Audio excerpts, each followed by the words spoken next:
What's up, Falcons Nation? It's your boy Jew coming at you with another Atlanta Falcons video. As always, Falcons Nation, rise up. In today's video, I would like to talk about why the Atlanta Falcons' aggressiveness in the draft will pay off. But if you're new to the channel, please hit that subscribe button. Hit that notification bell so you know when I've done Atlanta Falcons content or NFL content. If you'd like to follow your boy on Twitter and Instagram, you can follow me at Jew Talk Sports. If you'd like to donate to my channel, you can donate to my Cash App, which is the $ Jew Talk Sports. But with that being said, let's jump right into the video. So in today's video, I do want to talk about why the Atlanta Falcons' aggressiveness in the draft will pay off. You guys know prior to the draft, I talked about the Falcons possibly trading up in this draft for Abdul Carter, for Jalen Walker, or one of the top pass rushers. But in this draft, instead of trading up early in the draft, they were still aggressive. They took Jalen Walker at 15, and then they turned around, I believe, at the 26th pick, if I'm not mistaken, and took James Pierce Jr., trading with the LA Rams. And I love that move by our GM, Terry Fontenot, and being aggressive. To me, the Falcons have sat back over the last couple years, and they haven't been aggressive in the draft. They haven't been aggressive in free agency of going out and bringing in guys to compete. But if you look around the league, in the NFL, the teams that consistently win are the GMs and the organizations that go out and they're not afraid to be aggressive. The Philadelphia Eagles are one of those teams where I talk about Howie Roseman being one of the best GMs in the NFL. Personally, I think he is the best because he's not afraid to swing for the fences. We've seen him go out and be aggressive in the draft, be aggressive in free agency, trading for guys like A.J. Brown, getting him over from the Titans. At the time when they drafted Jalen Hurts, they still had Carson Wentz on their team, but he drafted Jalen Hurts anyway in the second round because he had a vision, he had foresight that if Carson Wentz didn't work out, they would have a backup that could possibly be molded into a franchise guy in Jalen Hurts, and he was able to win them a Super Bowl. But if you just look at the teams, like I said, that are ultra aggressive, those are the teams, the Kansas City Chiefs. They're another team that's not afraid to make trades. They're not afraid to bring in guys, the Juju Smith-Schusters of the world. They're not afraid to go out and, draft in the trenches and things of that nature and pay their guys top dollar, like the Chris Jones of the world that they currently have on their roster. So when you look around the league, the teams that are aggressive, the teams that are willing to make moves are the teams that consistently win and compete for championships. When you look at teams like the Dallas Cowboys, who sit back during free agency, they don't go out and make those splash signings. They don't be aggressive like in the draft and things of that nature. We see why they haven't won a Super Bowl in the last 30 years. It's because of Jerry Jones and their front office and their stubbornness to not make moves. So with them bringing in James Pierce Jr., I love that move. Raheem Morris, it looks like he did learn something from the LA Rams when he was there as far as how they run their front office. He talked about how Sean McVay is really close with the owner and the GM there with the LA Rams.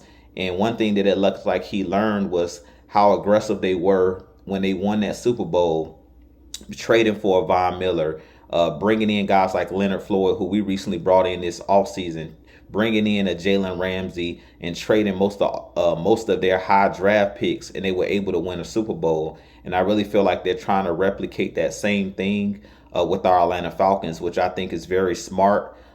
This year, yes, you trade away your first round pick for a James Pierce Jr., but with doing that, you basically are just swapping your first round pick from for next season. So basically, James Pierce Jr., you just got your first round pick for next year early. So I really like what they're doing as far as bringing in James Pierce Jr. I really feel like it's in the Falcons' best interest to build this roster up while you still have Michael Penix on his rookie contract. And this is the time when we can stockpile and pay players outside of that quarterback position while you still have Penix on that rookie deal before he starts making, top dollar if he pans out to be a franchise guy. So I like the aggressiveness of double dipping in the draft. I really feel like if you want to be successful in the NFL, you can't be afraid to swing for the fences. And that's what the Falcons did with this pick of Jalen Walker and James Pierce Jr. And I think that it's going to pay dividends this season. I really feel like the Atlanta Falcons defense is going to be much improved. I like the moves that we made outside of just those two guys with bringing in guys like Watts, who plays that safety position, bringing in the Billy Bowmans of the world, who is also a guy that's aggressive. And they talked about in these press conferences that they wanted to bring in impact players, and I really feel like they've done that. They brought in guys that can actually compete for a starting spot this year. And I liked how they also have kind of cleaned up this roster and made it a lot more young. They, brought in a lot of young guys, and they're giving guys opportunities to step up to the plate. The Ruka Rororos of the world, the Brandon Dorleses, the Braylon Trice. We don't know what these guys can bring to the table, but I really feel like what the LA Rams was able to do with winning a Super Bowl, and then they were able to revamp their team, and they were almost in the NFC Championship game last year, one throw away from being back in the NFC Championship game after them just winning the Super Bowl, I believe, in 2021. So they was able to revamp that young team that they have over there in LA. And I really feel like Raheem Morris looked at the blueprint of what they were able to do in LA and brought that over to the Atlanta Falcons, and, talked that out with Terry Fontenot and things of that nature. Like, at this point, we have to swing for the fences.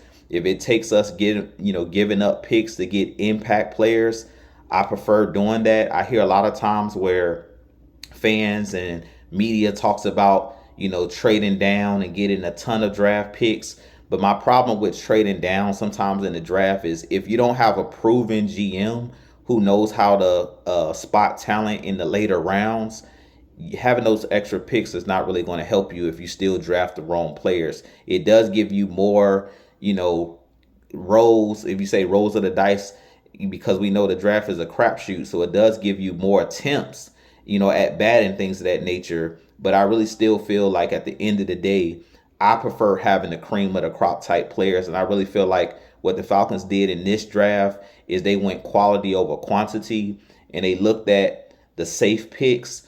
They looked at guys that was out of the SEC that were the top pass rushers, and Jalen Walker and James Pierce Jr., and they basically went with chalk. Basically, they stated that we're going to go with, the best conference in the college football, where it's littered with blue chip talent, and they went in and took the two best pass rushers they thought were in this draft. And I think that they did the right thing with making that decision. So with that being said, you guys give me your thoughts on what the Falcons are doing as far as being aggressive. I really feel like the aggressive mindset is the right mindset to have. If you want to compete for Super Bowls, you have to be willing to spend money. You have to be willing to make, hard decisions, but aggressive decisions. You can't be afraid to make a mistake. And I really feel like in this draft, this to me has been the best draft with Terry Fontenot. To me, he did what he said he was going to do as far as going after impact players.